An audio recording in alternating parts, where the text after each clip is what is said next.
Last one, here we go.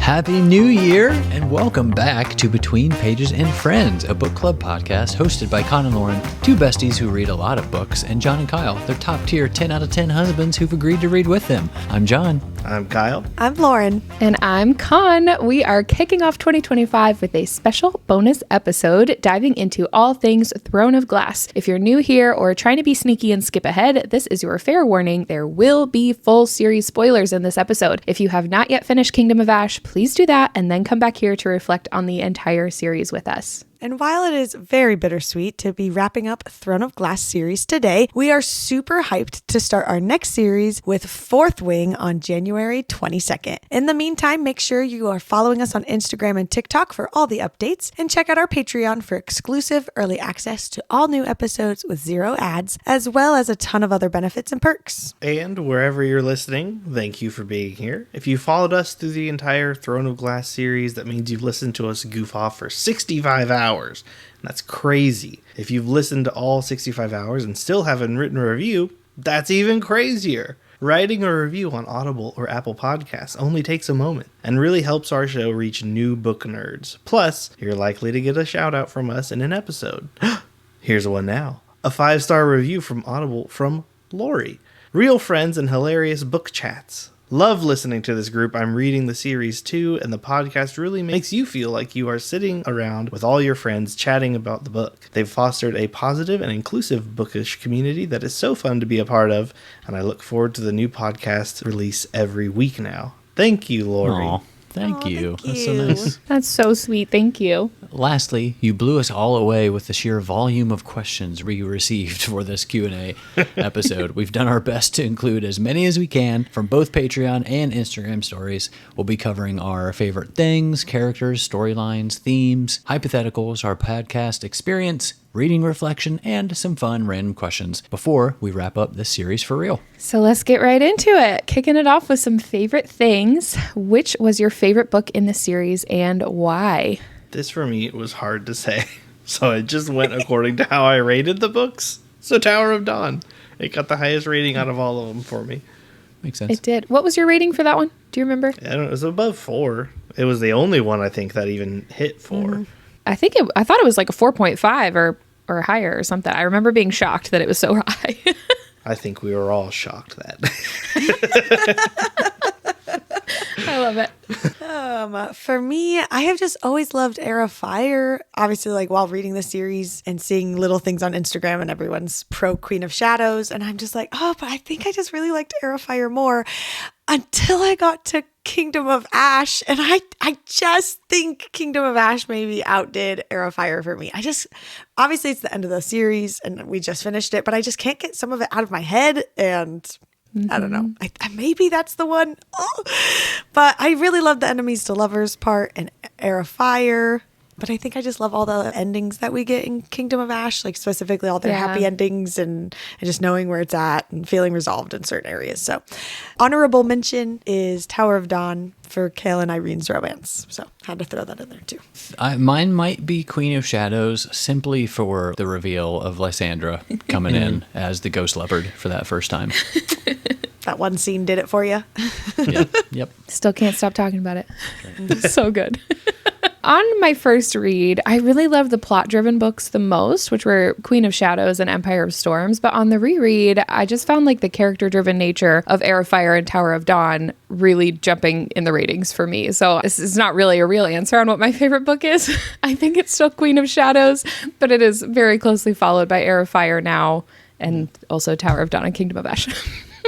Well, and that makes sense with the idea that Queen of Shadows and Empire of Storms are plot-driven and Heir of Fire and Tower of Dawn are character-driven, and why I would like lean towards the character-driven ones, and maybe other people who are pro Queen of Shadows so much are the plot-driven ones. So that makes sense. I like thinking of it that way. What are your favorite moments of the series? Which scenes would you most like to see on screen? Okay, I kept coming back to this question and just typing new things. It's not in order at all. It was just when it came to my mind and I came back. And I'm sure if I really gave myself more time to think about it, I'd have 1,000 others. But these are the ones that came to my mind was when Lysandra just wrecked the sea wyvern at Skulls Bay, that whole scene, and just everyone involved in their own little spaces, and her just, the whole thing was great. Go read the book. When Dorian was going away from Morath and was just like smiling, and that's the whole place just got completely wrecked. Freaking epic. When Dorian and Aelin become Caranom and Aelin takes out like the glass castle and everything, and it just all shatters. That would be so cool on screen. When the Cadre are on screen, like a movie poster, I need to see it. It would be so cute. I love it. And then I just think it would be really funny to see when Rowan tells Arabin that he's wearing the almond oil. I just would That's love such a to good see one. Arabin's reaction to that.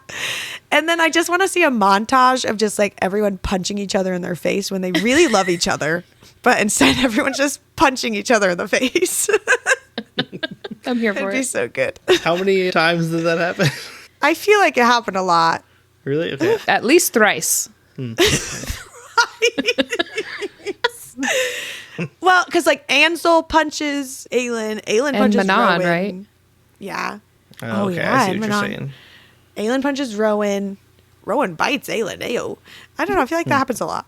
I was going to say anytime Manon can be on screen would keep my interest. Yeah, it would. I feel like, I mean, for that reason alone, sure. But her whole story was interesting. Out of like all the side stories, I really liked hers a lot. Honestly, if you just did her story as a movie, that would be cinema. Yeah. For sure. Yes, it would. Not even peak cinema, just cinema. It is. Manon is cinema. Yep. I had way too many too, and I wanted to keep coming back and typing more, but obviously you've already heard us gush about the series for 65 hours, so I would really love to see the first time we find out Selena is Fae when she jumps through the portal in Crown of Midnight, because that on a first read was very shocking to me, and I love that moment. Aelin holding all of Doranel hostage with her flames and Air of Fire, I think would be really cool. Lysandra's first ghost leopard appearance, of course, in Queen of Shadows, and then basically everything she does in Empire of Storms. Chaol walking toward Irene for the first time in Tower of Dawn. Aww. That would make me cry like a baby. And also, I forgot to write this down, but I was thinking about it earlier, what Lauren said about Aelin and Dorian becoming Caranom, like when the whole glass castle situation was going down, because the way that was described was so cool. And lastly, King D being a badass in Morath against Maeve in Kingdom of Ash. Absolutely. King D. My only note for this question is Lysandra. No, I'm just kidding.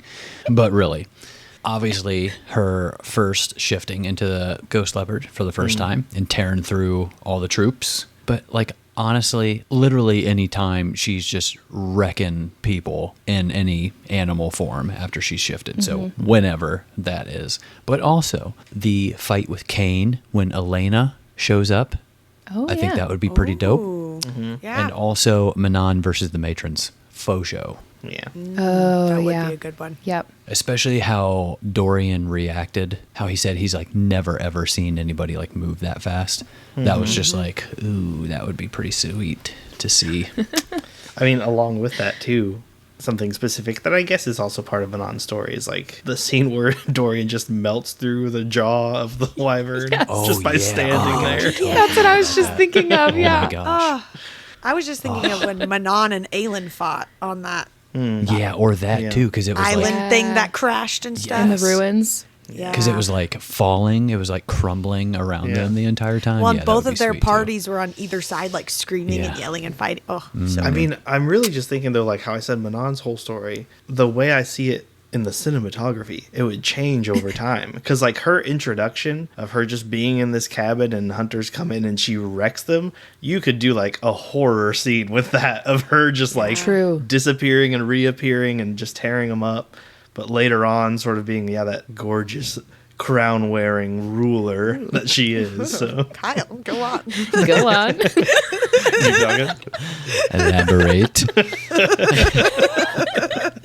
Anyway, the next one. What are your favorite quotes from the series? The ones you think about most or that will stick with you? Yeah, so I feel like classic. I see it everywhere now. And I had to go with the full name. But it was my name is Aelin Ashriver Whitethorn Galathinius, and I will not be afraid. Oh, so good. Every time it was said, I got chills or I was almost crying. So good. I went a little more lighthearted, where it was just Hello Witchling or Princeling, either one. I feel like that's going to enter into my vocabulary at random times in my life now. And then... Get ready, Lauren. Lauren's twirling her hair already.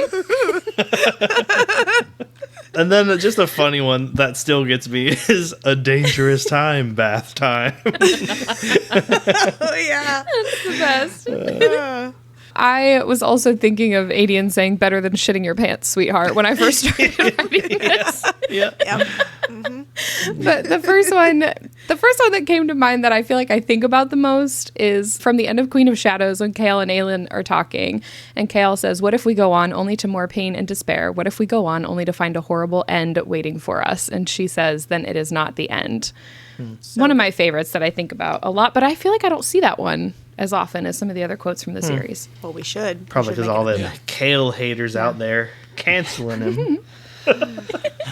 Ooh, yeah, but John's answer for this was really cool, and I'm very excited to talk about it.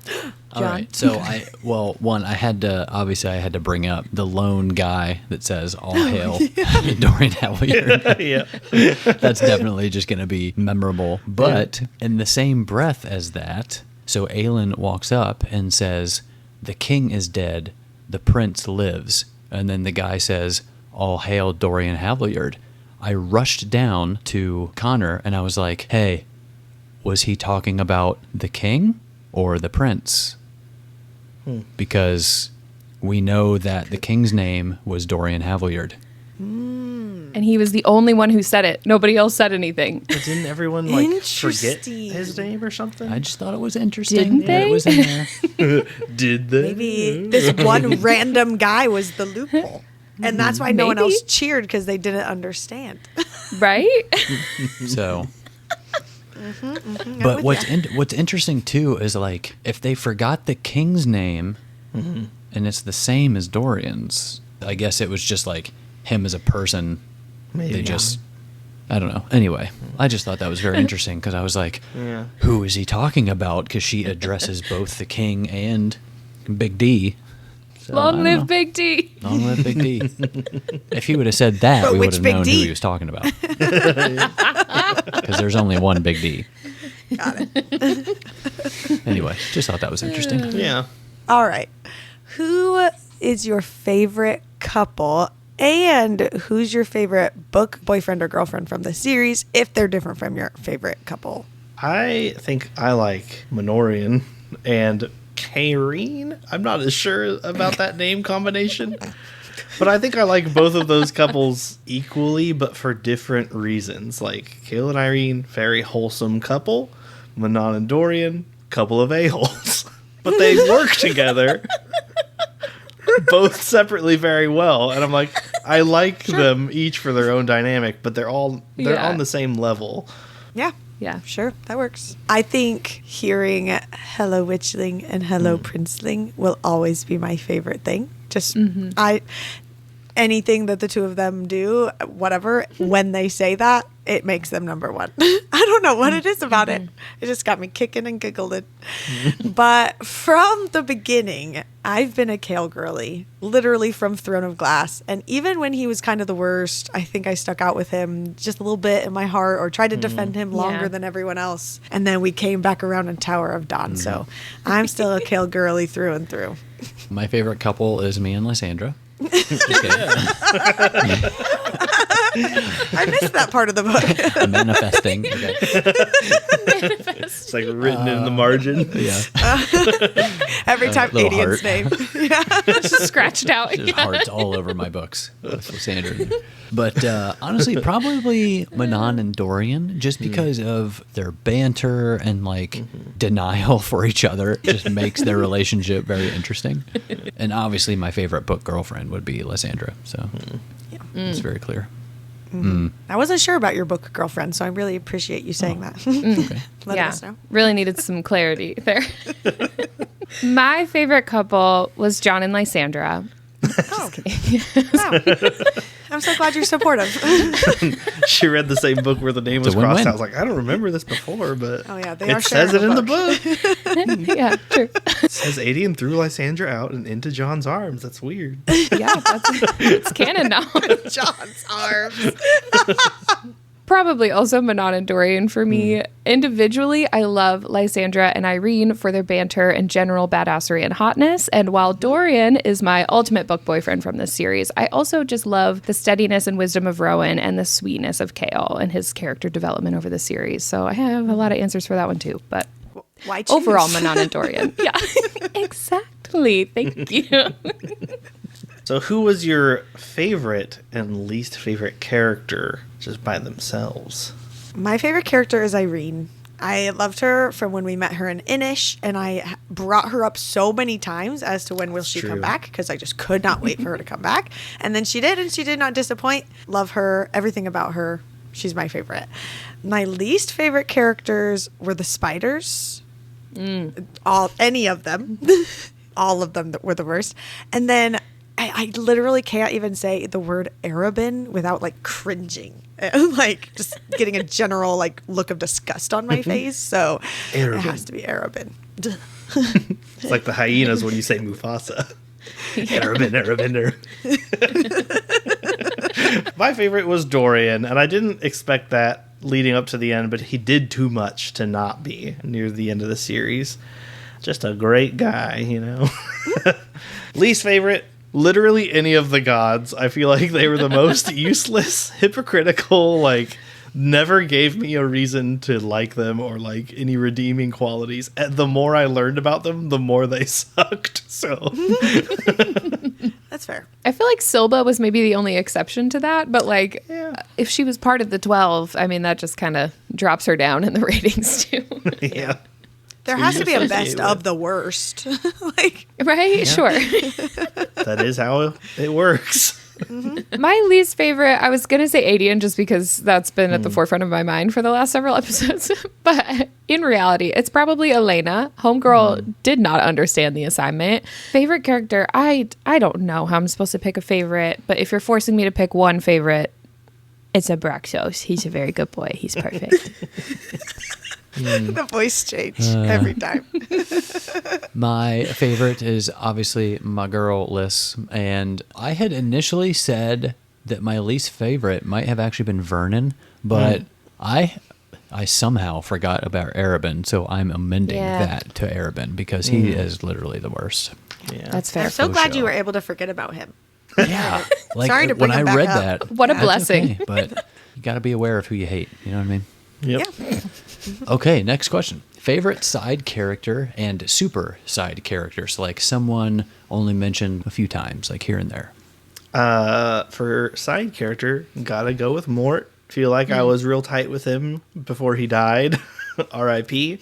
Hope he made it to the great hallway in the sky. Opening heaven's doors now.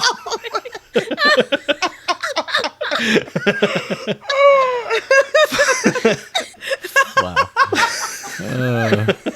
Funnier the more you think about it.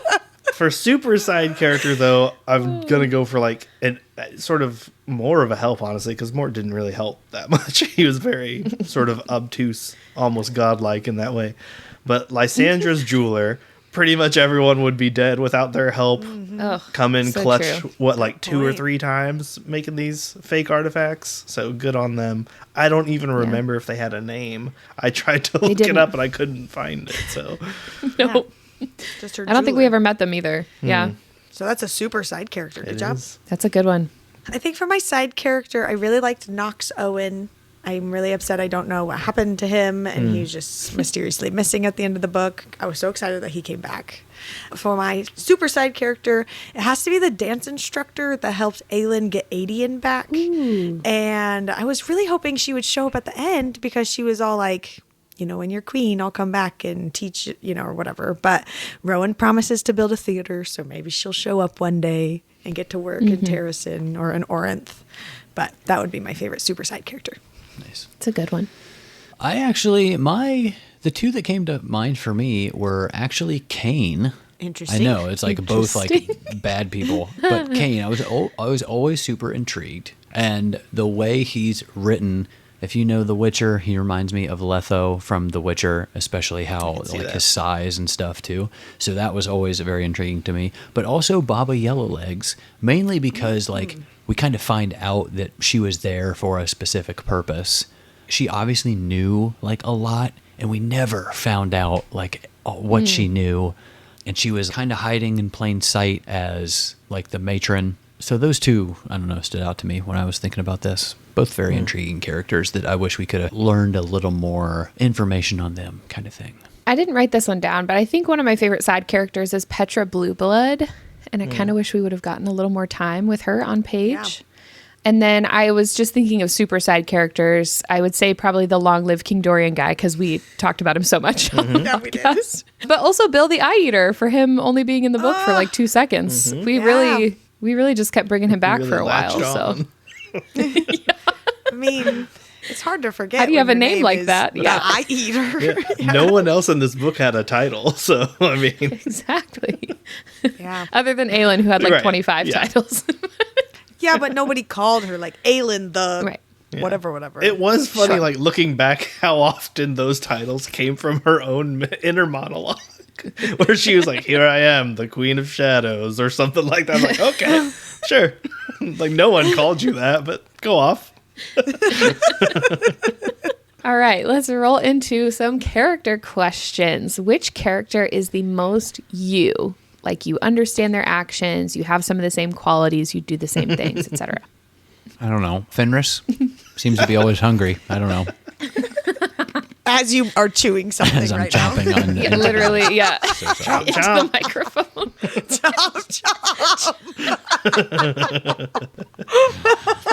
Chomp. There you go. I could see and have been told by Lauren that I share qualities with Chaol, and I can agree on some aspects. And honestly, seeing how many people hate him and how many people I've upset in this podcast, it kind of tracks. I could see That's so true. I love you so much. Oh, wow.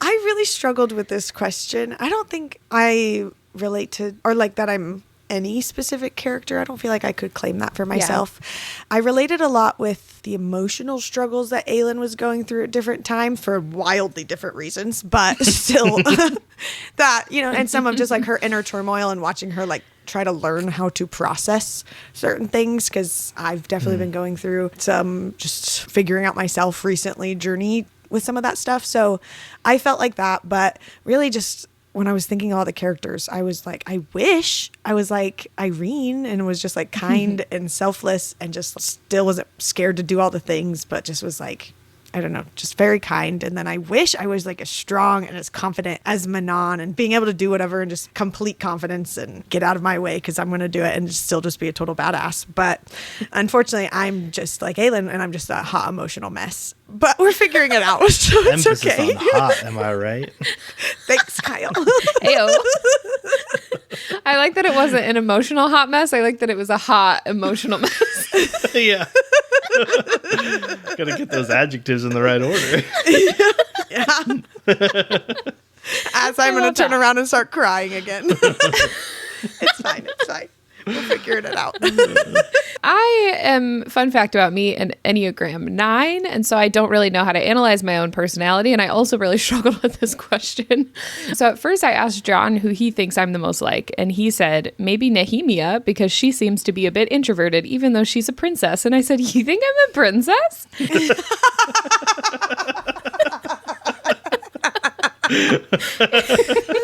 And then he ignored that and he said like she goes to all these meetings and stuff, but she really just likes to be a loner with her friend. And I was like, yeah, that checks out. And I think I'm Aelin. That's great.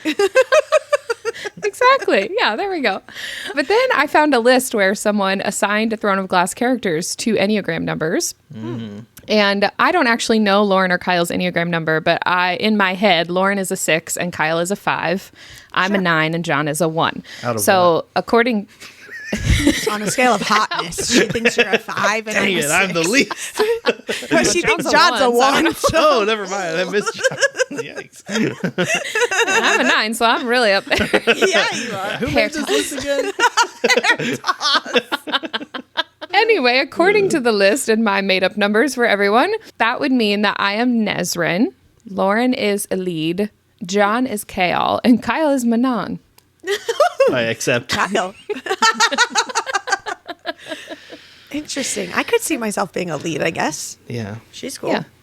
I could see myself with some like long, sharp nails. Some white hair. Flowing hair. The description that it gave was a lead for being type 6, and which is the loyalist. It said engaging, responsible, anxious, and suspicious. Sounds about right. I don't know about suspicious, but anxious. Yeah. Manon, type 5, the investigator, perceptive, innovative, isolated, secretive. Yeah. All right. Sounds about right. Literally Sounds to about a right. T. I don't know what I've innovated lately, but sure. Chaol, type 1, the reformer, principled, purposeful, self-controlled, and perfectionistic. And then Nesrin, type 9, the peacemaker, receptive, reassuring, agreeable, and can be complacent.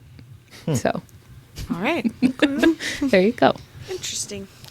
Interesting. Yeah. All right. Next, which character arc was your favorite? Who do you think had the best character development? Chaol is always the first one that comes to mind for me, but Dorian's character development was also really intriguing on the reread because he experienced the majority of his development alone. And there's the craziest difference between Throne of Glass Dorian and Kingdom of Ash Dorian in the way that he thinks and moves through the world. And I just think he deserves all the hype he gets and more. Sure. Yeah. I was thinking actually Lorcan. Despite his like a boneheadedness with a lead, he learned to be more gentle and kind compared to his rough-hewn like warrior side that he's been for however long it's been, centuries or whatever. And then he also learned to fight for something he believed in, as well as fight as part of a team instead of just like following orders because that's what he was supposed to do. That's kind of what made me think of here. Yeah, Was it's a good little one. Lorcan boy. I love that.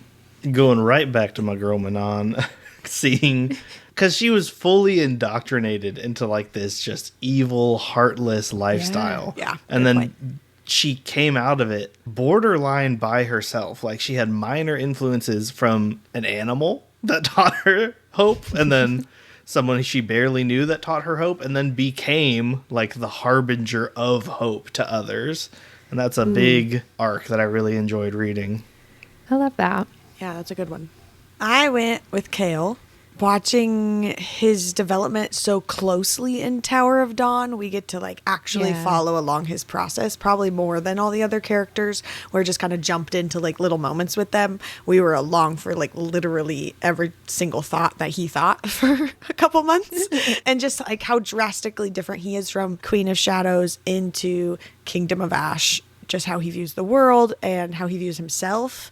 I don't know, just being part of that process for him. I'm just like more thinking of whenever Irene is literally going to go off to kill Erewhon, and he's just like, all right, like go do the thing, go save the world, you know, and he doesn't fight her. He doesn't like worry about himself or what he's going to do. And then it just wakes up to him just literally waking up out of a coma. Like he knew that it would take all her power. And he's just like, so proud of you, babe. Like that's so not Chaol from before. And it's just really fun to see that journey with Yeah. him. So yeah, I really like Yeah, that. that's a great point. All right, next question. If you could pick who's coupled with who, would you stick with Sarah's choices or would you change it? Would I change it? Nah, that's their business. I did just edit the part in episode 31, I think, where you did say that you thought Lysandra and Aelin should not have been together. Oh, okay, so yeah, that's the only one, but I don't think I would change them to another couple. It was just more Yeah. like they should not be Together. together. Maybe or maybe just not as committed to each other as they are right now. Because I'm still stuck in the whole like Take some it's time. been a year. This is That's a like good leaving high school and then finding the first person that you see and then fully committing to them. That's fair.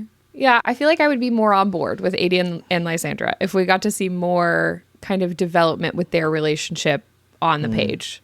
I feel like I didn't really get enough of that to kind of trust Aelin again or like see enough like reconciliation and trust building between the two of them, or like seeing them even open up to each other more instead of always hesitating or like holding things back. So if I were to change anything, I would maybe pair Lysandra with Fenris. But other than that, obviously I trust Sarah. And so if she wants them to be together, she's got reasons for it. She knows a lot more about them than we do. So I'm here for that. But that would be my only change if I were to make one. I'm indifferent. I'm just kind of like, meh, sure, keep them the same. That's fine.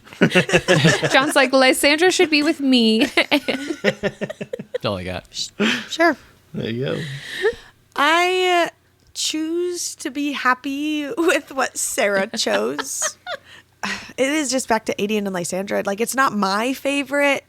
Like, if they were the sole couple of this book, I wouldn't rate it very high. Like, like thinking of all the romance books I read. But that's how it ended. And I don't think they should be with anybody else necessarily. I get what Kyle's saying. Like, it has only been a year. We know that they're about to get married. Like, they don't have to rush anything, I guess. But Yeah.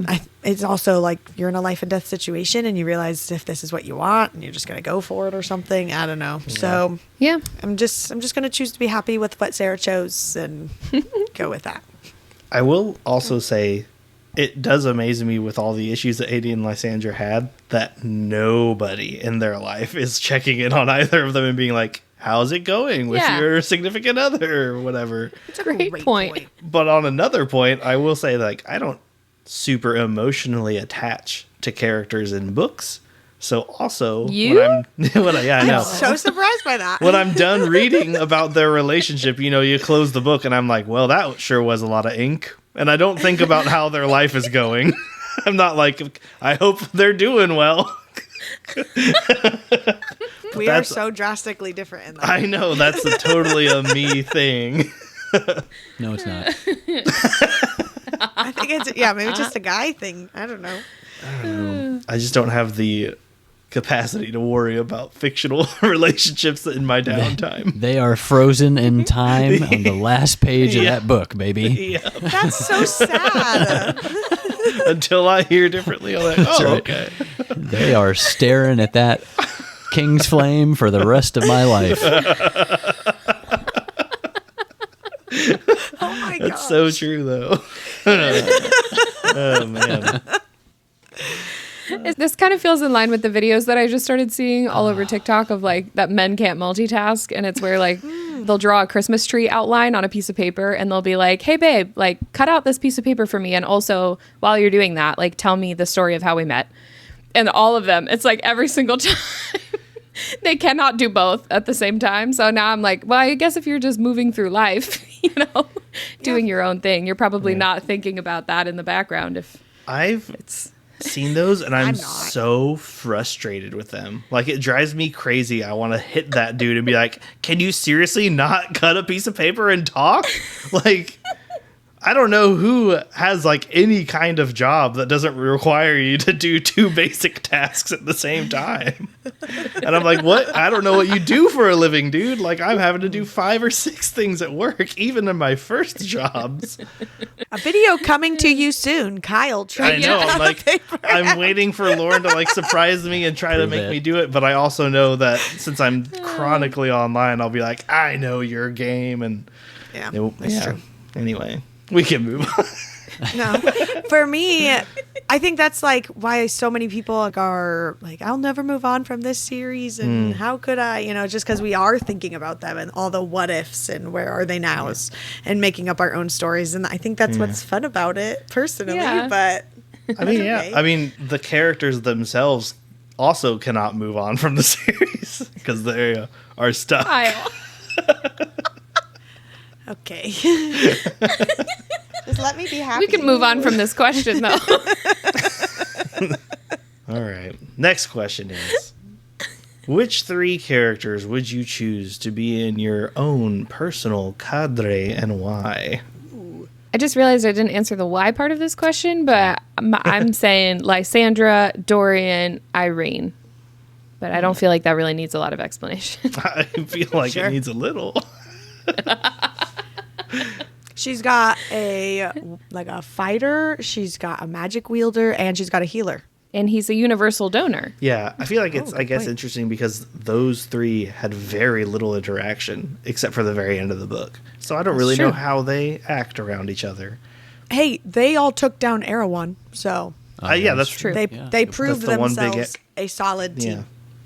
Yeah. So My three were Lysandra, clearly, Manon, and Lorcan, actually. Nice. I don't know, felt like with Lorcan, I mean, Manon is just like a total badass, and I figured she Yeah, she kind of is. comes with a Braxos, so you kind of get a Braxos with her, too. Oh, good like a call. plus one. And then, yeah, like a little plus one.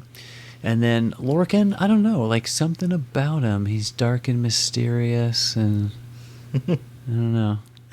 You just want him on your team, you know what I mean? Sorry, I'm blushing. wow, John, we're learning things about you. What team are we talking about here? He's kind of like he's like a mindless brute, I guess. So, That's and apparently he's your very type. powerful. So there you You go. also liked Kane earlier, so He's on the team. True. Yeah, I just like big, strong men. ain't nothing wrong with that, John. Nothing wrong Same. with that.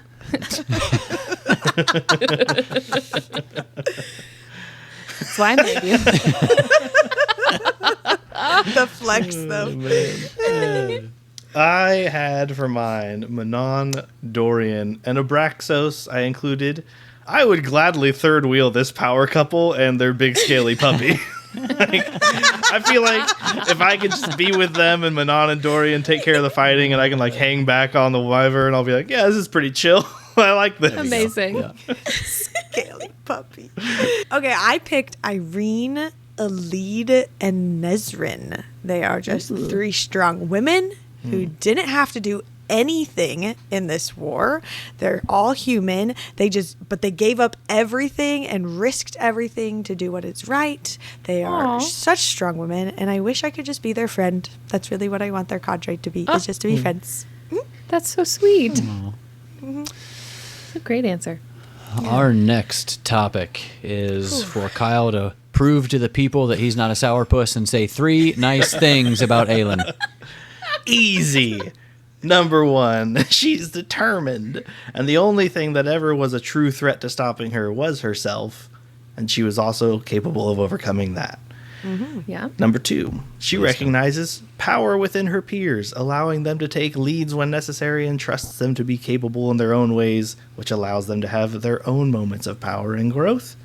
And number 3, and I think the biggest one, she's willing to be less and willing to give up all the incredible power she had in order to build the better world that she cared for, showing she doesn't think she has to be the most powerful to be a strong force of change. And she thick. That was so heartfelt until it wasn't. No, it was all heartfelt. Yeah. Came from deep down.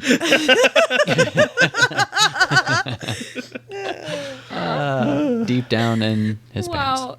Oh, okay. pants. Sorry. The clarification Movie we all quote needed. Thank somewhere. you. There's one person out there that I was is like, quoting movie. oh. Yeah. You better be careful, Kyle. People are going to think you like Aelin. She's all right. You heard it here, Wow. folks. Aelin is It's like all the right. nicest thing. Hot news. I talked about this with Lauren earlier, actually. I think the reason I picked on Aelin so much is because I see so much of myself in her. And these are the things that I would want to angrily say to myself to get my butt off the couch and do stuff. Wow. Okay. Wow. All right. I like Some it. nice self-reflection there. That's good. All right. What were your opinions on Chaol by the end of the series? I appreciated being the first one to get to answer this because I have just loved Kale the whole time. I have been a Kale girly from the start.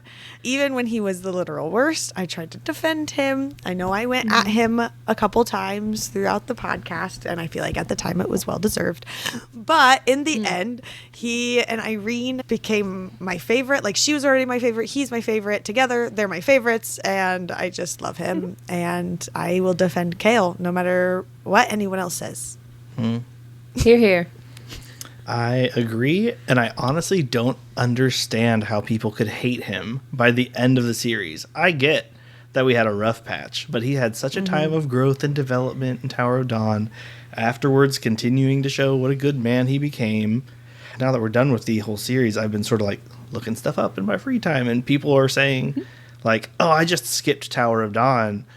And I'm like, they skipped it entirely. And now I went to Lauren recently and I was like, people do that, and then they are still mad at Chaol because he's coming back with some other chick pregnant and not knowing like what happened. Yeah. I'm like, of course you still hate Chaol. You never saw any of... A shameful practice. Yeah.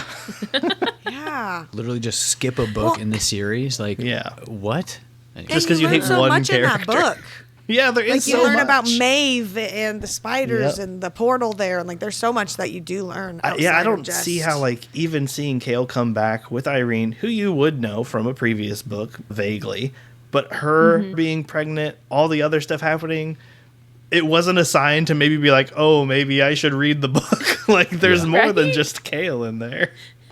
And you'd have no idea who like Sartak and the Rukin are, or like a new army and giant birds. Borte or Hussar. Yeah. Yeah. That is just so much. If you know someone who hasn't read Tower of Dawn, the next time you see them, slap them. And that includes if they've not even read the series in general. Like if they haven't read Tower of Dawn. I've never touched the series. Yeah. I don't know what you're talking about, please. My comment here was that he finally got to where we always wanted him to be. It just took him a while, you know? Yeah. I'm just echoing all of that. I love him. He's my boy. My boy! You knew what you were doing when you wrote that. Oh, man. All right, we are jumping into a new little section about storylines and the plot. So, which storyline resonated with you the most, either for a specific character or just like an overall plot point? I had trouble answering this one at first because I don't feel like there's a specific character within this fantasy series about an assassin. I don't feel like any specific plot point is super relevant to me directly. But if we're going to go deep with this question, I have mentioned this briefly in an earlier episode, but this is the one that I really probably think about more, is that my first time reading this series was shortly after the birth of our second daughter, which came with some awful complications for me, a really difficult time postpartum. Daisy was also always sick. She never slept and just had a really challenging first year. So I started Throne of Glass like during that year. And I vividly remember reading Kingdom of Ash for the first time after Aelin escaped from Maeve, where she was crying to Rowan and kept saying, I'm so tired. And I was listening to the audiobook. I still remember I was in my kitchen and I had to stop what I was doing and just cry because that made me feel so seen.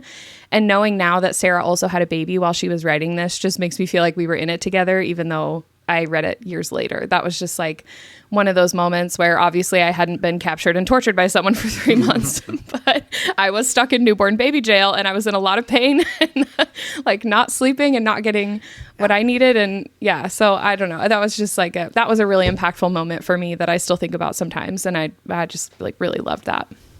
I feel like having a newborn can feel like being captured and tortured for several months. Like by one person. By one person. So I think you were in it. You were both going through That's the fair. same thing. Yeah. Pretty sure that's what your doctor told you right before you gave birth, too. Like, it is going to feel like you're captured and tortured several months. Initially, I said, I don't know. I wouldn't say I got that deep with it, LOL. Oh my God. That was before I wrote my answer, just for context. Yeah. But after kind of seeing Khan's comment, honestly, like Aedion a little bit, I think in the final book, coming from the perspective of he was like literally constantly in battle. Like the enemy was always like there. He like couldn't catch a breath. And honestly, that's kind of how I've felt for like the last like 3 years. So yeah, definitely that. I mean, sort of similar. I don't know if I resonated strongly with any one storyline. There were parts of each that I related to. I can't think of just like one thing that was like, that's me, I'm heard moment sort of thing. Chaol's the closest I could probably come to, is just being a normal dude, trying to get through it, making it through the holidays, you know? Yep. I always go back and think specifically about the scene with Dorian and Rowan when they were on the boat to Skulls Bay, and Dorian was just like trying to find answers because his whole life was literally just wrecked, and Rowan was just kind of there for him and just said, "You will find your way to Dorian. You'll find your way out."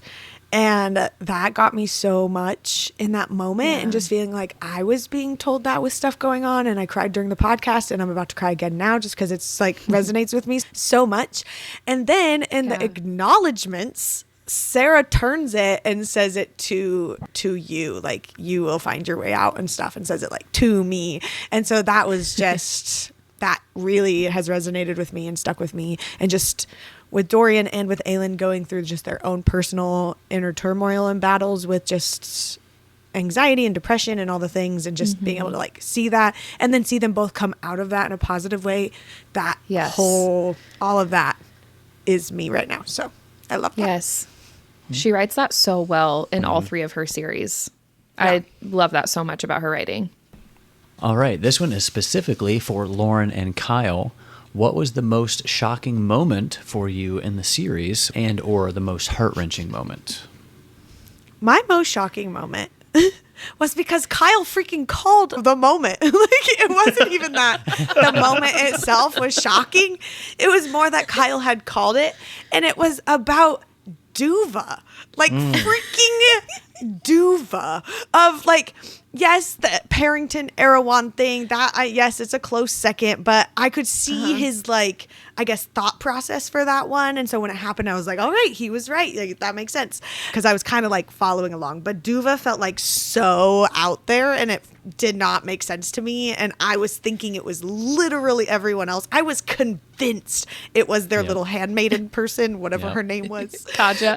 Yes, Kaja. Yeah. I was so convinced. And then it was freaking Duva. Oh my gosh. I'm still And he upset called it that in like Kyle chapter called it. 3. Yeah, that was a pretty wild, true call. I think initially based solely off the fact that she had a new ring too. It was like the only. And then that was the reason why. It's because she had a new ring. Great. And Oh my because she was gosh. pregnant. It was like the first time she was mentioned on the page. Kyle was like, Yeah. yeah, I think that's it. Yeah, because I was know. like, oh, that'd be the most heart wrenching, is if the pregnant lady was possessed. I'm like, Right. oh, Yeah. That got me so much because of Kyle. Again, I think if it was Duva, I would have been like, what? But it was the fact that Kyle called it. I literally cursed and screamed his name when I read it. The most heart-wrenching moment for me was with the 13, and when the 13 died, specifically with the line, "Live, Manon, live." I don't want to come off pretentious at all. I don't think that I felt shocked by many things. Aside from like maybe how powerful Dorian became, because I initially was just like, oh, cool, ice powers. And then they were like, oh no, he's got raw magic. And I was like, I don't know what that means, but sure. And then he started doing all this crap. And I was like, oh, okay, nice. I honestly will say too, like with Duva, I thought it, but when it happened, I was like, oh crap. Like, all right. That was a shot in the dark. The most heart-wrenching for me, though, was probably Asterin's story for sure. It got me the closest to tears, sort of close to home. So, Yeah. are there any couples, characters, or storylines you wish you got more info on? Or do you think there's anything that feels unfinished? Yeah, so I said this earlier. What happened to Nox Owen? He just disappeared. They like sent him to go send out that Terrason needed aid, and then we just never hear from him again. So I was a little disappointed in that, because it was like such an exciting thing that he was back, and then all of a sudden he wasn't. And nobody asks. Nobody's like, where's that guy at? Like, no concerns. But really, I wish that we could see everything 10 years later. Like, this whole thing was, 10 years ago, no one came to aid Terrason. And so I would love to see, like, a now 10 years in the future. Because we saw 10 years of, like, the world kind of sucks. And I would love to see 10 years of things are great. And they were trying to have fun. And, like, the theater's built and the library and all the things that they talked about and were promised. I just think that would be cool. I would really love to see Otterlin again. We just left it and it was wrecked. And Dorian and Chaol ride off into the sunset to Otterlin. But, like, is it even a city? Do people run the town? Is it just complete rubble? Like, we know nothing of wherever they went. So, I don't know. I just think maybe having a better extended epilogue however many years down the road. I think I would appreciate that. So. Yeah. I had a few loose ends that I listed. Is Mort okay? He's a doorknob. Is he still alive under the rubble? Is Vaughn okay? We talked about this. Where'd that guy go? Is Maeve's owl okay? Also, same question.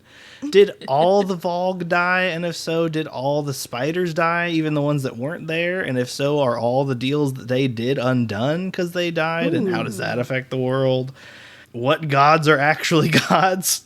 That I feel like never really got put a pin in.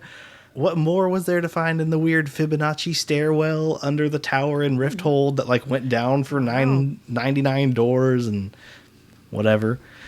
What's the other half of the Haviliard family up to? What do Chaol and Irene name their baby? What did Lorcan do? What a loose ends. All great questions. Love that. I hadn't really thought about any of those things. I really just want more from Manon and Dorian. That's pretty much it. Their ending was, I feel like, one of the most open-ended, but I do feel like that was pretty true to their characters, just for where they were both at in the series. I would, however, read an entire series about them. So, Sarah, if you hear this, please write a series about Dorian and Manon. I would read it. I think everyone would read that. Yeah. Why wouldn't you? Yeah. I didn't really have any thoughts here. I don't know. Fair enough. You're just happy with how it is? Yeah, I guess so. As long as you're happy, John. All right, thanks. Okay, so I just said that I was hoping there would be like a big epilogue to show just, I guess, what the better world would be like. So if you guys could alter the ending, what would your ideal conclusion have been? Number one, the fight happened sooner. It took so long to get to that battle. I would also like it to happen bigger. I know things happen, but like when it started actually happening, everyone got there. It was over in like a chapter or two. And kind of like you said, more explanation of what exactly they do to make a better world. So in my typical fashion, I just took this and ran with it. I did not have time to do what I'm still going to do it. And I want to still rewrite it and either post it in our Discord or however we roll it out. We did talk about how Erewhon, it was like, how easy was that? Yeah. And then I also felt like there could have been some differences and some more intensity with her fight with Maeve. So I didn't have time to write that one because Erewhon's was a little shorter in general. So I rewrote a little bit of basically when Erewhon goes up to the tower and his whole fight with the team up on the tower. We're getting some fanfic? Yeah. I guess technically it is. Yeah. Official excited. Between Pages and Friends. That's right. So the Erewhon one would basically pick up right after Erewhon gives his whole speech to Irene, and he ends, "What fun you and I shall have, Irene Towers." Erewhon stepped closer but stopped short. Nostrils flaring, he looked down, his foot halfway across a line of blood, but not Healer's blood, not Irene's blood. Realization struck, swift and sharp, as Erewhon beheld the wordmark. He lashed out with a surge of dark magic, a shadowy blade arcing toward the imposter. But Irene vanished in a shimmer of light, Dorian standing in her place, his shield of solid air absorbing the blow. His sapphire eyes burned, fierce and unyielding. Above the tower, a great rook banked sharply, wings slicing through the clouds. Lysandra. She dove toward the balcony, releasing Irene before vanishing again behind the spire. The door to the tower burst open, a lead skidding onto the stones, breathless and wide-eyed. Her gaze darted between Erewhon, Dorian, and Irene, her hand tightening on the hilt of Damaris. Dorian moved first, unleashing a torrent of wind and ice, a storm born of raw power. Erewhon countered with a wave of shadow, the clash of their magics reverberating through the stones. Darkness and ice wove together, the strands tightening until Dorian willed them to harden. A crack, sharp and resounding, split the air as the ice solidified Erewhon's magic, leaving it brittle. Dorian shattered the icy strands with a thought and struck again, not with magic, but with a vision, a whispered thread of a new power, courtesy of Maeve, wove into Erewhon's mind, showing a Rook diving down behind him, talons outstretched. Erewhon spun, hurling his dark power toward an empty sky. A ghost leopard, perched silently on the tower's edge, leaped. Erewhon whirled, realizing his mistake too late. Lysandra slammed into him, her momentum driving him into the stones. Erewhon snarled, but Lysandra shoved him down, claws digging deep into his chest. Aelin was already sprinting, Damaris clutched tightly in her hands, her wild determination etched into every step.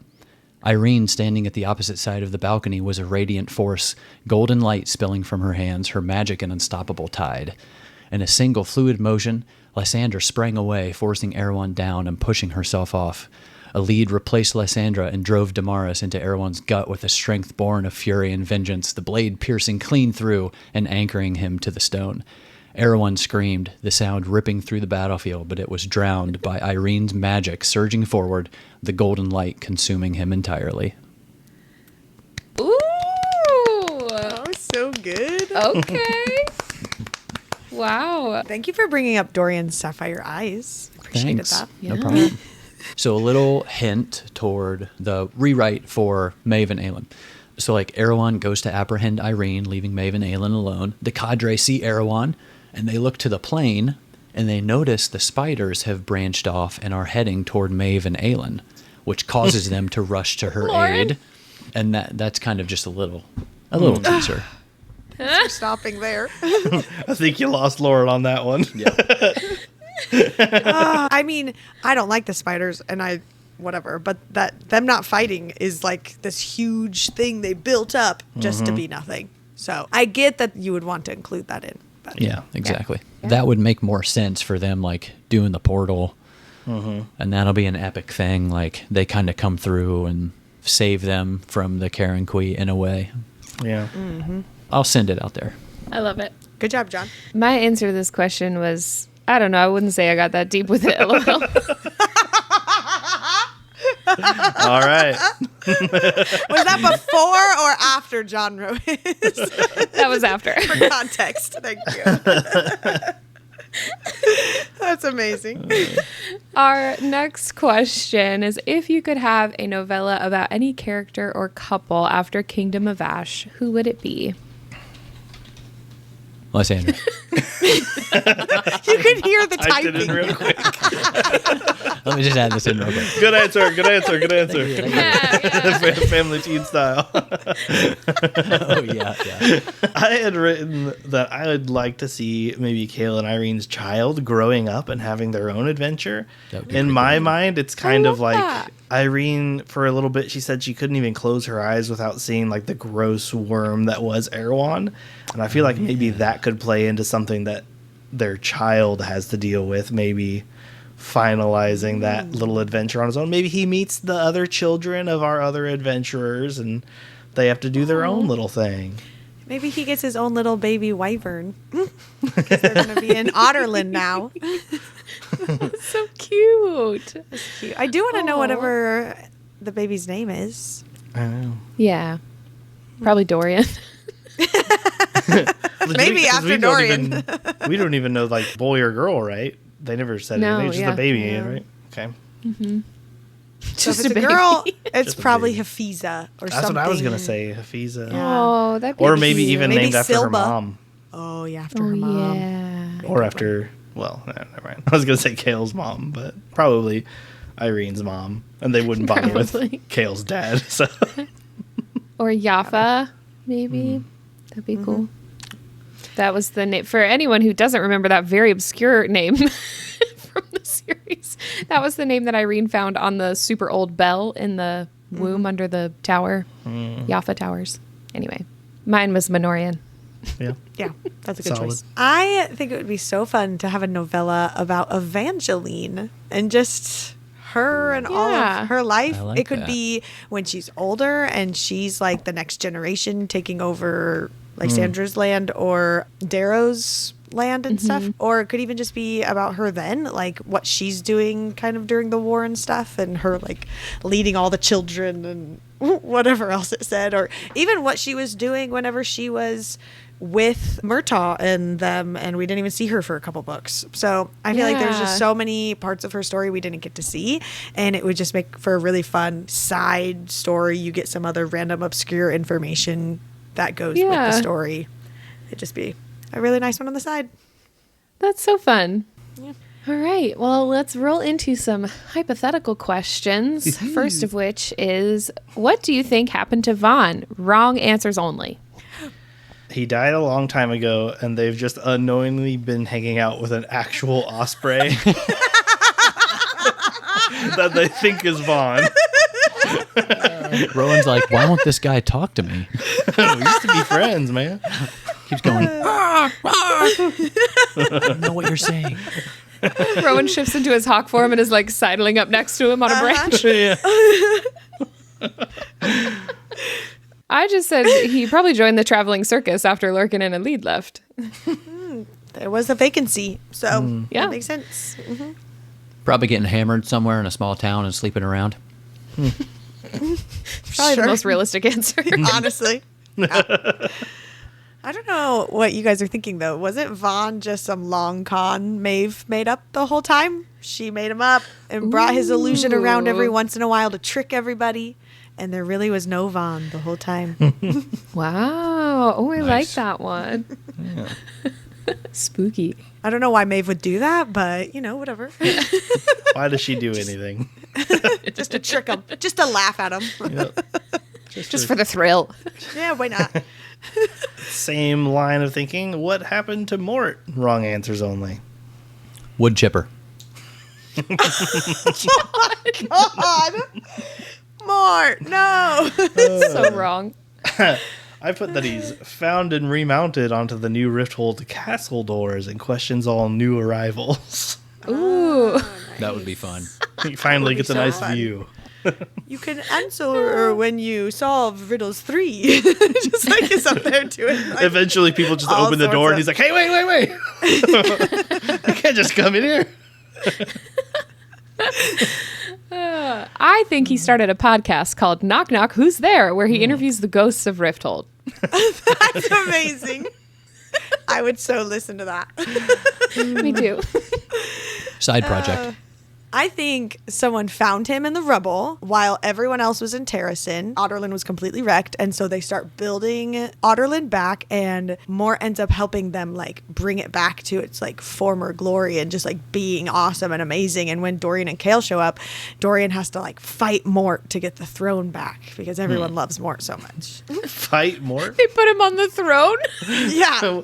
Wait, Mort is fight now Mort? king of Otterlin. King Mort. How would one fight a door knocker? I don't know. He rules with an iron handle. Wood chipper. Ruled with an iron handle. Yes. Oh, man. That's good. All right. If you could have one of the powers from Throne of Glass, which would it be and why? I think for me it'd be shape-shifting, but the kind where you get to keep your clothes. Because I would love to be able to fly, but it'd be hard to carry a little backpack around or something with your clothes in it. Or just turn into a cat and sleep in the sun all day. I think I would want Maeve's mind powers just because I think they're super cool. I have absolutely no idea what I would do with it. The options are endless. But Manipulation. Actually, your options aren't endless, which is why I'm going with Dorian, whose options are actually endless. Even if I don't get the Nice. raw magic, I take the ice alone. But if you get the raw magic, I mean, I hate to be that kid on the playground, but I have all your powers too. So go ahead, take whichever one you want. Yeah. I considered the same thing.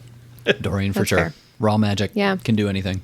Can learn to do anything. Yes, yeah. Is like even more impressive and Right. crazy. That's a good point. True. On to our section, podcast and reading experience. First question. What was your favorite podcast moment? I'm really bad at remembering things, honestly. So lots of laughs. Can't tell you what they were about, but I remember laughing. Maybe just all the headcanon that we collectively made for each character Yes. together, starting with like early on, like Chaol Westfall. Just like for some reason, just a gunslinging dude. And every character we came up with some sort of in-joke for, which was really fun. I tried to write something for this, and I think I'm too sappy for this question, so we can continue. What does it even mean? I just couldn't come up with one specific thing. It just made me think about like I love all the inside jokes, but I think my favorite part about that is when the people who listen to the show just are in on the inside jokes and like Yeah. talk about it with us in gotcha. Patreon or like online. And then also just I wanted to pinpoint maybe a specific episode where we like really had a lot of fun or started to feel really comfortable, but like I can't just like pinpoint one. And then I'm just thinking like, I'm just so proud of all the progress that we've made because listening back to like episode 1, you know, we had no idea what we were doing. There were a lot of technical difficulties. It wasn't bad by any means, but it was just the comparison to now where we're all a lot more comfortable in recording setting and like joking with each other and things are feeling more structured. We kind of got into a really good groove and I'm just like really excited to step into our next little season. I don't know. I just like kept just getting all in my feels about it. That's all. All right. I like it. Yeah. 2 words, merch dicks. So See? good. That's one of my favorites. Still waiting for that drop. When's that merch? For me, it was that time when during John's chapter recap and Rowan came back and then all of us collectively started screaming and freaking out. And if you are only listening to this on audio, you should go watch the video version on YouTube because I just think it's so funny.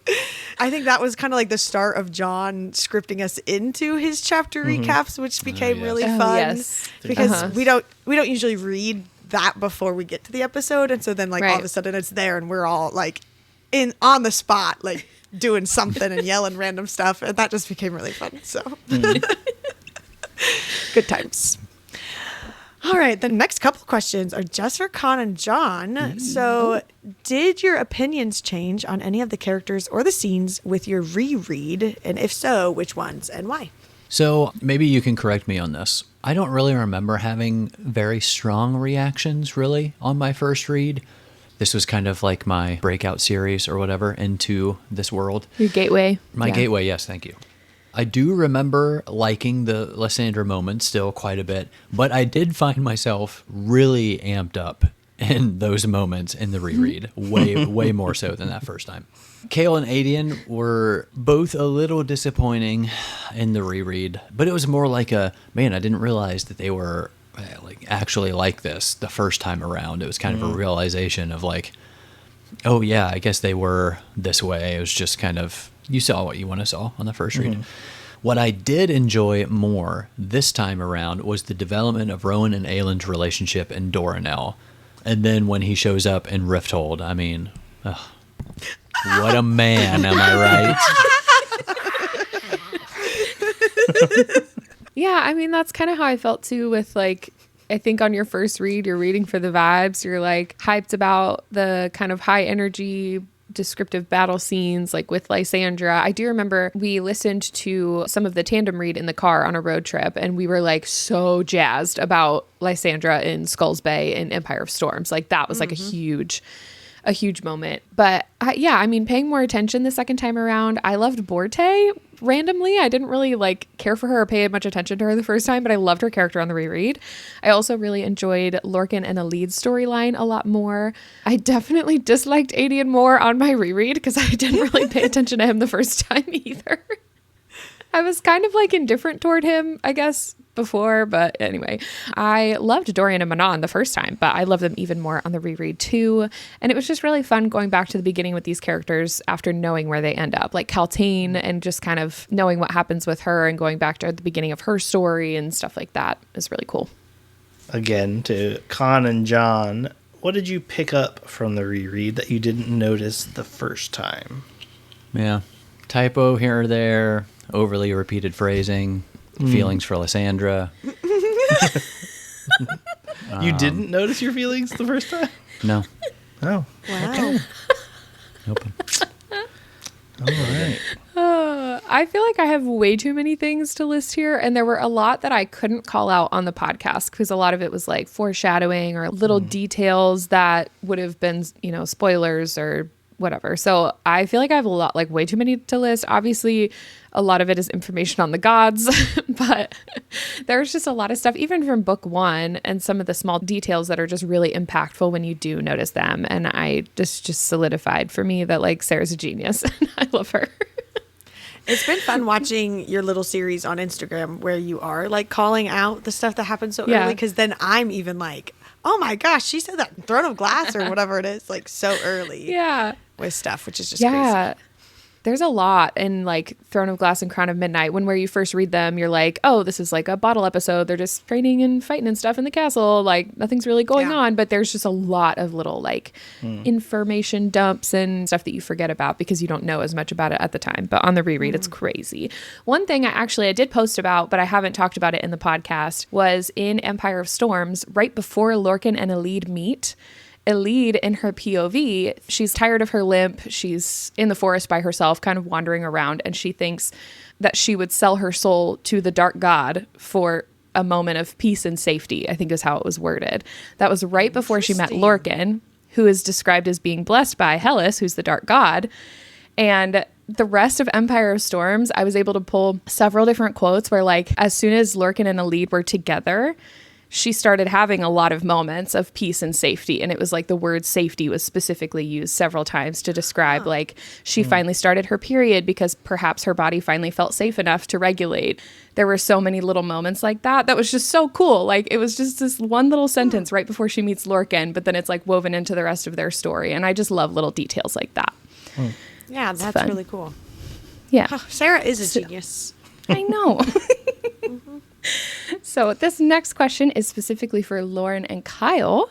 Do you think making the podcast made your first reading experience better or worse? Making this podcast made everything so much better. Like just so much better.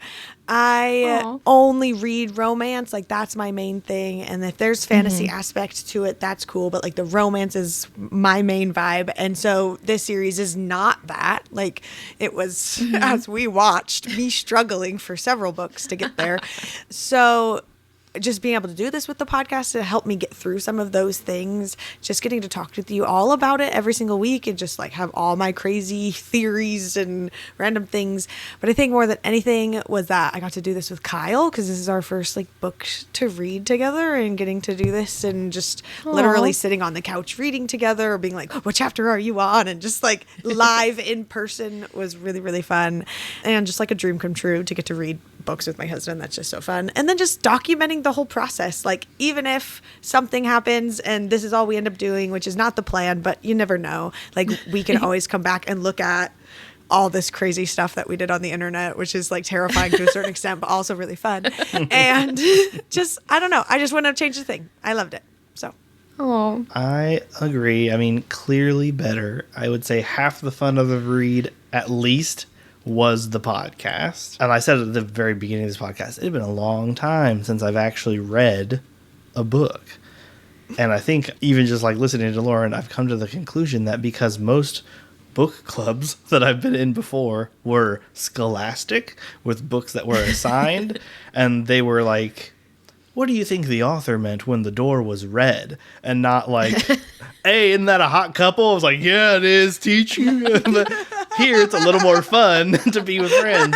Even though sometimes I would say to Lauren, like, oh man, I am not going to be able to read this week. And like it sometimes maybe felt a little assigned because we had like deadlines, but it still in the end was like much more fun because it was a free discussion of a book that we all at least somewhat had enjoyed on like different levels, you know, because in school, you don't get that choice. You're just like, read this That's book true. and you better read it critically. I enjoyed most of the books I read in school, Yeah. but you know, I didn't go to a fun school. I public school, is that what you mean? Because you went to private school? That's also coming from the kid who got like bored enough to read the dictionary though. So my choices in books weren't exciting. fair. Yes. Well, you're welcome for introducing you to Sarah J. Maas and fun books. Okay, Kyle, while we're talking to you, Yes. the people want to know, how did you predict so many things? I don't know. I'm scared.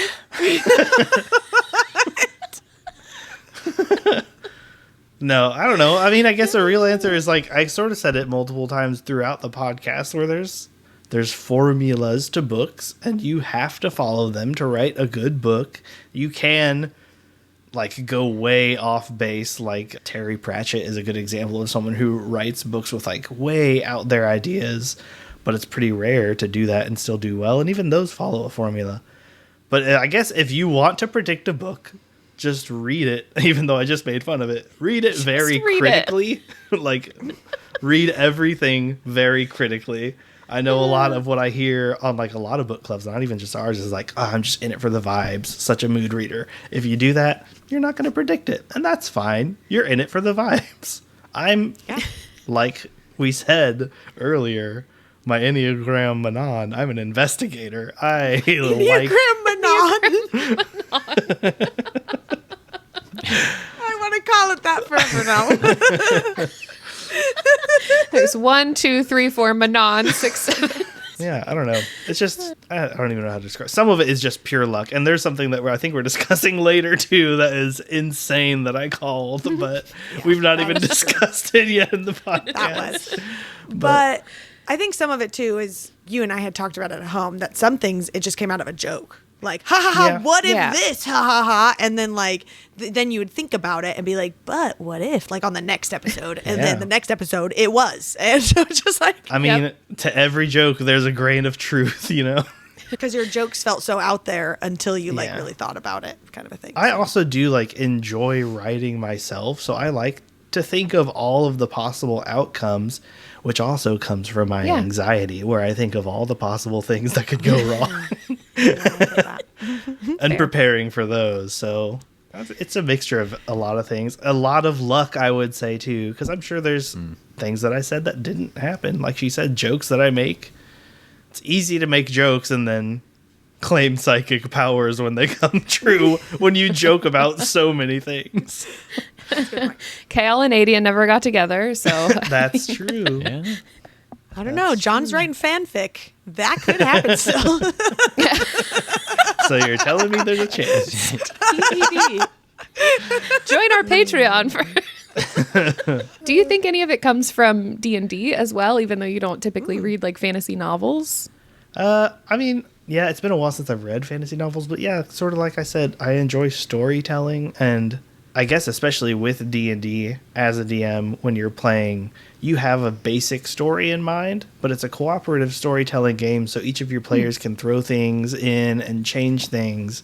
So the story, as you have it planned, can truly change in an instant, but you still need to find some way to make it cohesive. It can't just be like, oh, this thing comes up out of nowhere and this is happening now. It all has to tie in some way to make the story enjoyable. And that is one of the things I really enjoy about storytelling in general and Dungeons and Dragons is, I guess, the improvisational aspect of it. Yeah. And he's really good at that. We should all play Dungeons and Dragons with Kyle. Because just imagine his brain in all the different ways, and then all the stories somehow come together in the end, and my mind is still blown. So good. It's one of my favorite parts is getting players at the beginning, and they give me their backstory, and I'm just like, hell yeah, we can do something real nice with this. And then he'll like throw things out there that you didn't even know were part of your backstory, but like fit, like as if you wrote it yourself, and it's just really cool. Anyways, that's awesome. Random tangent, but play Dungeons and Dragons and have Kyle be your DM. Okay. I gotta start clearing my calendar. All right, another question for Kyle. But oh my goodness. What did you think of Throne of Glass overall, and will you read any more Sarah J. Maas after this? So overall, I kind of also have said some of this in I think the last episode. It's a decent fantasy read. Like, it does the job. I see how it's a gateway into the genre because it doesn't get too hard and heavy with anything. There's not like super, super deep lore as there is in some other fantasy books that have, I mean, like, I use it as an example a lot. So Lord of the Rings, there is Lord of the Rings, but there's, I think, like 4 or 5 books that are basically just reading almost like a history book of the world. If you really wanted to get into it, like, he made an entire world and everything and how it works. Lord of the Rings is high fantasy. I guess this would be low fantasy or light fantasy, perhaps. Fantasy light. Yeah, fantasy light. But that said, I think we said this too. I don't know if I personally would have even finished this series if not for the podcast. I'm very much a person where it's like, if I finish a story, and I don't think it needs to continue, I won't continue it. So one of the very first ones I did was Twilight. Liked a girl. She liked Twilight. She wanted me to read her book. I read it in one night. I gave it back to her. And For context, it was not me. she said I was like Jasper. Anyway, I handed disagree. her the book back. And We will have this conversation later. she was like, "Did you like it?" And I was like, "Yeah, it was decent." And she's like, "Do you want to read the next one?" And I was like, "There's the next one?" Like this. What do you mean? They went on a date. It's over. And then I never read any of the others. So Much like that relationship. yeah, I could have easily seen myself doing that with this one if not for the podcast. So that said, I think unless the podcast brings me back to Sarah, I won't go myself to Sarah. All right. That's fair. Well, All right. guess we're putting Sarah on the short list for the podcast series. I would disagree about the high fantasy, low fantasy part of that, only in the sense that I still think there's a lot that happens. She just spreads it out through 8 books. Like, there are other books that just but bam, here it all is, and you need to know all of this stuff before you can move on. Like Crescent City, maybe. Like another Sarah J. Maas book. And it's just like, here's 200 pages before you can actually start the series and actually understand what's happening. So I get that it's not that, but there is still a ton that is happening, and it is deep and through years and centuries and whatever else. I just think she does a good job for this entry level to fantasy or whatever we're calling it in spreading it out. There is a decent amount of lore. She spreads it out.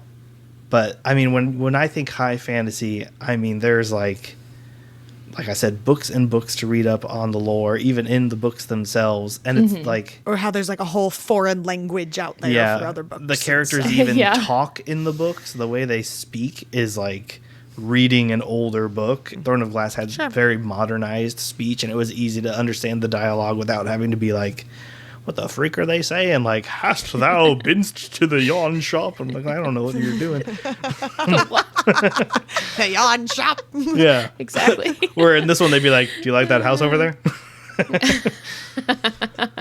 It is young adult too for the first 5 books, so that makes sense. Yeah, and I agree with Lauren. Like, I was just saying that because I'm rereading Crescent City 3 with John right now, and that one felt like reading a textbook. There's so much information, and it's like John's loving it right now.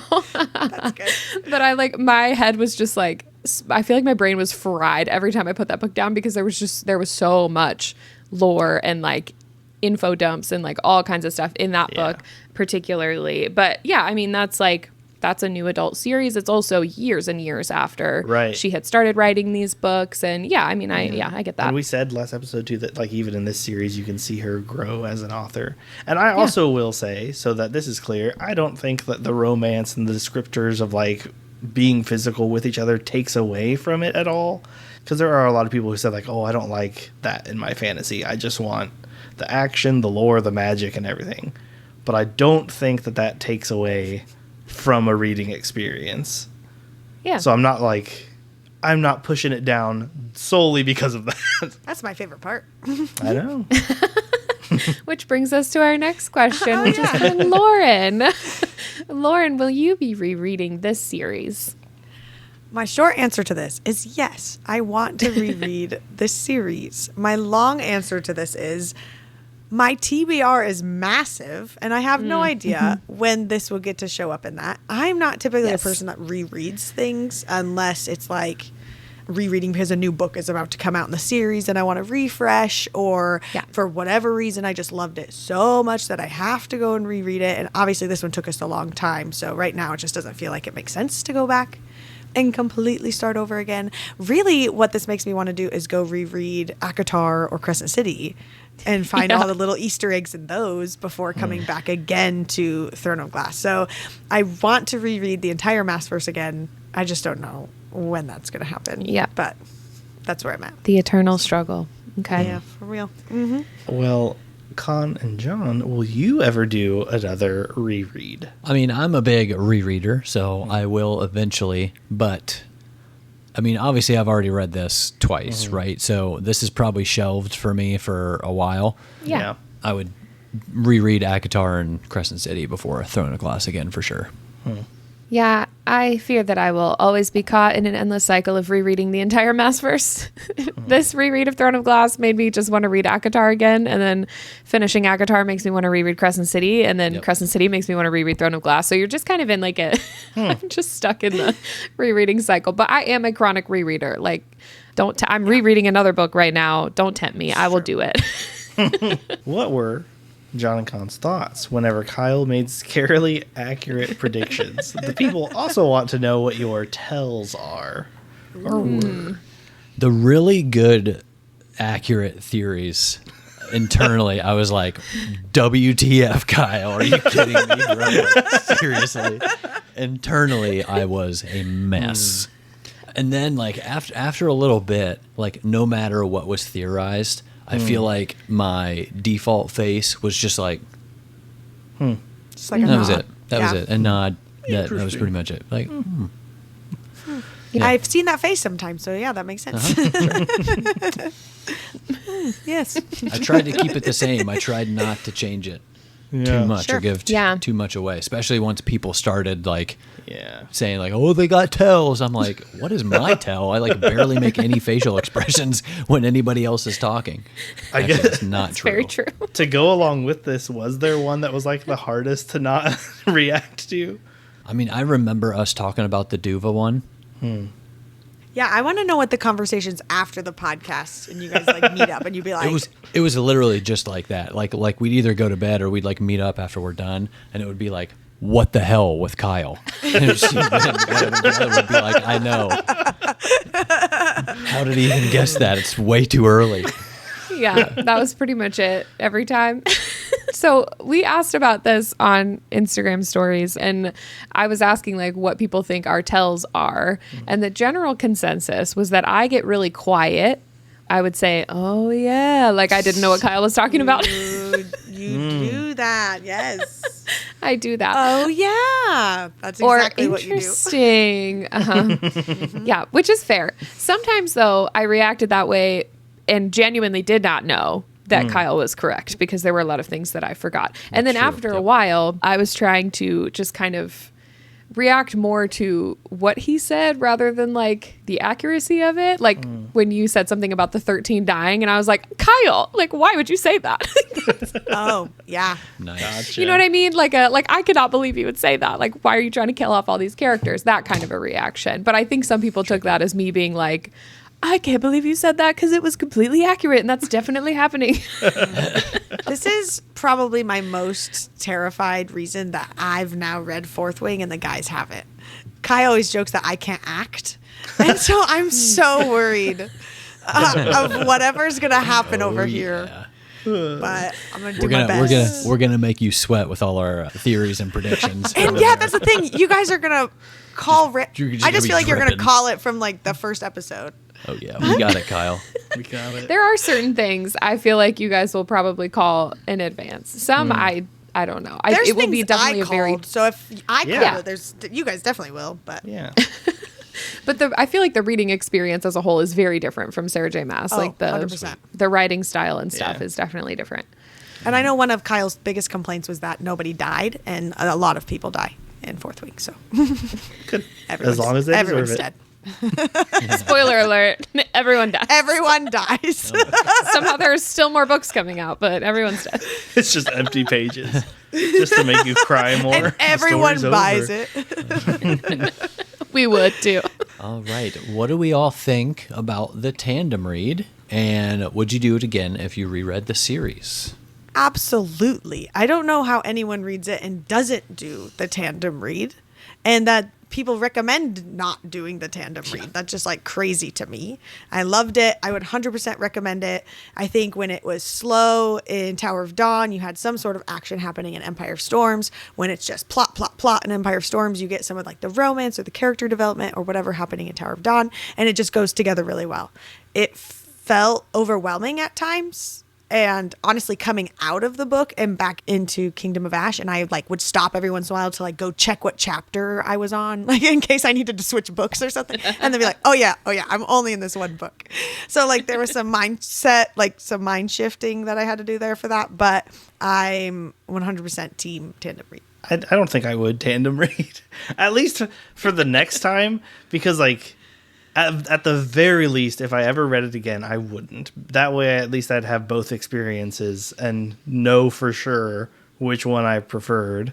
But that's also, I just didn't like switching books. There was so many POVs that I didn't want to double them, possibly even triple them, because I feel like I lost a little traction each time without like just adding even more in. And like, yeah, there were some slow points in each book, really, but it is what it is. That's pretty much each book already. Like we said, they all sort of have slow starts and slow points, and I feel like any book is going to have a slow point. You just kind of got to get through it. My vote is definitely. I was a big fan of the tandem read, even on the reread. Yeah, I feel like the perspective that it brings, going back and forth within the same timeline, it just makes it nice that you don't have to go from, the end of Empire of Storms into something that's in the same timeline. Good point. Yeah. Can pick up. Empire of Storms cliffhanger would be insane. Yeah. To go Yes. back to a whole new book. And maybe people don't really care about that, but it's like it just makes a nice pairing. Now having read through the tandem read twice, it's nice.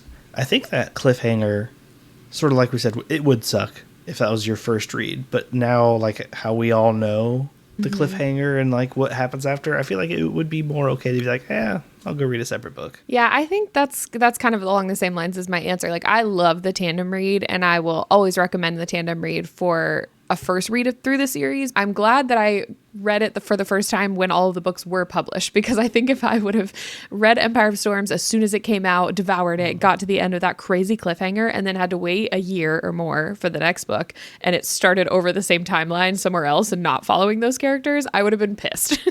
I think I would have hated that on my first read. And you don't I don't know. We didn't super love Chaol like at the end of Queen of Shadows. So I think I would have been mad being like, I got to go all the way back and it's for Chaol. It's probably why people skip the book. Yeah, after Queen of Shadows and people hating him, and then a whole nother book comes out and he's not in it at all, to have the next book come out and be like, Chaol? Why is he back? Just Chaol. Just Chaol. I could get that. Yeah, so I think on a first read, I will always highly recommend the tandem. And I love that reading experience as a whole. I think on my next reread, I might not do the tandem just to kind of get the full experience, kind of like Kyle said, and know for sure that I would recommend that or not. I think for a first read, the tandem would still make sense. But on a reread, I'm curious just to do it in the order that they were published. I saw someone comment on one of our Instagram things that they played around with a reread where they would read through the whole series and only read about Manon, and then went through and would only read about Dorian or something, and then went through and would only read about Irene or whatever, and they'd only read those people's chapters, or only Aelin or only Rowan, and just played around with reading it in that kind of a way. And I thought that'd be really interesting. And which story made sense more, whatever. I think she said that Manon was the best one, by itself, because of how Called it. Interacts with the others. The witches are just kind of so on their own for a while that their stories don't super intertwine, but kind of a fun way to go about it. All right, well, that brings us to the cry counter. And our cry counter stats for the entire series. So we're going to go back and remember some of our most tier-worthy moments. I spent a lot of time going back into every single script and making sure I had this information correct, so I hope it is correct. Wow. I did not write down every single time we cried. I did the first time someone cried in the whole series. Surprise, surprise, it was me. The first time each one of us cried, and then the last time each one of us cried, just to kind of round it out. So first of all, no one cried in Throne of Glass or Crown of Midnight. I was the first cry counter in The Assassin's Blade in episode 8 when we lost the beloved Sam Cortland. Everyone should cry for Sam because it's deserved. And then that took us to Heir of Fire, where I cried 7 times in Heir of Fire. I cried the most. I cried 4 times in the chapter when we learned about Marion's sacrifice and the story of little Aelin as she's like running and jumping into the lake or the river, and of course being found by Arabin of all people, and that whole scene, and Marion saying like, tell my Aelin, that I love her and all that stuff. So I cried a lot there. I cried twice in Air of Fire, and I don't even remember that I cried at this, but my first cry in the whole series on my reread was when Rowan lashed out at Aelin for walking in on him while he was tattooing Gavriel's back, and as Aelin was walking away, it said the light inside of her flickered out, and I don't even remember crying at that, so I'm glad we documented this. You have this like whole paragraph about just what Aelin was going through and how Rowan was also going through something, and how he lashed out at her because he was going through something and just kind of took it out on her, but then she didn't know that, and just like this whole, it was really good. Go listen to it, whatever episode that was. That's what's so fun about the podcast, is we have it all. So in Queen of Shadows, this one got I think all of us with Astrid's backstory and just learning about that. I cried 7 times in Queen of Shadows. So I kind of have a thing where it's just 7 times per book right now. But I cried 3 times in Queen of Shadows. I got real teary-eyed at Astrid's story because it tied with personal life in my past with my mom. So teary-eyed counted as a half a cry. Yes. Just so that we could put him on the cry counter. Yeah. And it hit me 4 times in this one. My first one of the series was when Chaol and Dorian meet after Dorian was saved from the Vogue demon inside of him. Obviously very emotional. Mm-hmm. It's a good moment. Yours were all in one section. It was all the end of the book. It was, yep. Yeah.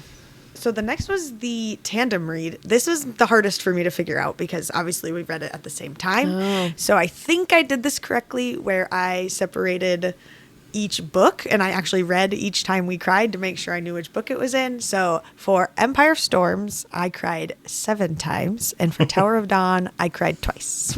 And for Empire of Storms, I cried 3 times. And Tower of Dawn, I cried once, probably in chapter 55 for Chaol, because that was also where I cried on my first read. Yeah, I think that was it. And then that brings us to Kingdom of Ash. Lauren, Con, and John, we all doubled our totals in this book. So I cried 20 times in this book, which is insane. My last official cry was technically in the acknowledgements because Con had me read that. But in the actual story, it was for Aelin and Dorian and Chaol when they said their final goodbye to each other. I cried 8 times in Kingdom of Ash on my reread. On my first read, I cried 6 times. Fun fact. Reread cried 8. I also cried during the acknowledgements, but my last cry from the story was when Aelin brought her girls out first to greet the people of Terrasen. Yeah, she did. Yes, 4 times for Kingdom of Ash for me, and my last one was when Dorian and Chaol reunite after so much time apart. So first and last were about Dorian and Chaol reuniting. Yeah, that bromance. Poetic. Yeah, that's right. Yeah, so while we are in this cry counter section, the craziest thing happened today. So today I was editing episode 31, and randomly at the end of the episode, we were teasing Lauren about how she cried like 10 times in this second to last section of Kingdom of Ash. And Kyle made a prediction that Lauren would cry 6 more times in the last episode for a total of 44 cries. So, and she did. Yeah, it's the crazy. exact number. Yeah. She texted all of us that today, and I just responded like, "What are you? I don't even remember saying that." That was by far the most crazy prediction. I know. I was like, "This is the one I'm most proud of because it doesn't even have to do with the book at all." You just know her so well. Yeah. Yep, that's it. All right, well, the final counts for the cry counter for the Throne of Glass series. In last place is Kyle with 0.5, which we only really put on there so that he was part of the group. Womp womp. It's nice to be included. In third place is John with 8 cries. Look at you. Respectable. What a man. Respectable. Mm-hmm. Then in second place, doubling that, is Con with 16. Good job. You said you only cried 6 times, or 6 times in Kingdom of Ash? My first read, I cried 6 times in Kingdom of Ash, and I think maybe only once or twice in the Tandem read. So I probably doubled it from my first read as well. Yeah.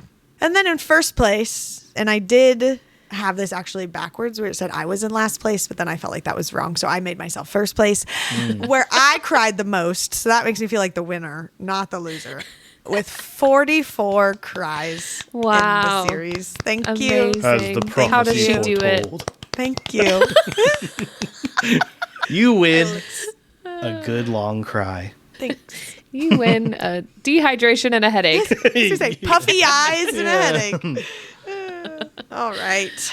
So one of the questions we did get from the people that tie with the cry counter is, which scene do you feel like made you cry the most? So Before like looking up at our cry counters, so I wrote to answer this, might have been the Chaol and Dorian reuniting, and apparently those were most of my cries on both ends of the of their meetings. But Might have been. yeah. I think might have been that's that it. one. Might have been that one. Might have been both. I just wrote, if by the most you mean almost, then Astrid's backstory.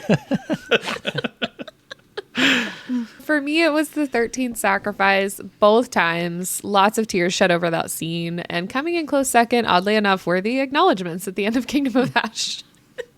They're so good.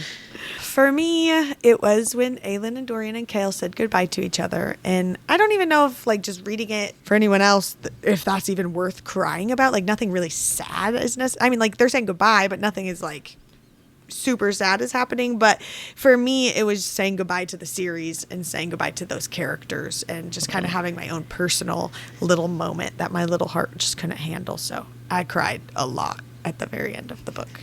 So I think that's why the acknowledgments got me so bad too, because like you're already emotional coming off the end of the book. It's the end of the series, the end of an era, if you will. And then you go into the acknowledgments and she just hits you.